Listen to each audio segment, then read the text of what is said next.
Сончевите пролетни денови малку ќе стагнираат, бидејќи метеоролозите за наредниот период најавуваат променливо облачно време со благо опаѓање на дневните температури и повремени врнежи од дожд.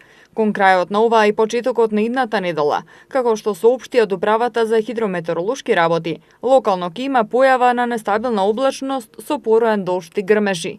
Овие нагли промени во температурата воопшто не се добри за здравието на граѓаните.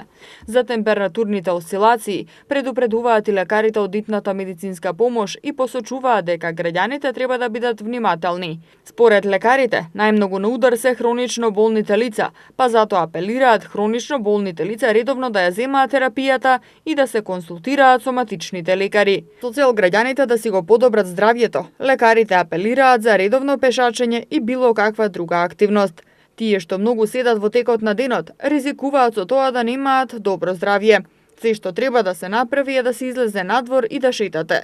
Можете и 2 пати по 20 минути. Вашето срце ќе биде поздраво, нема да имате отечени нозе, а и ќе бидете порасположени, а вашиот живот ќе биде поквалитетен.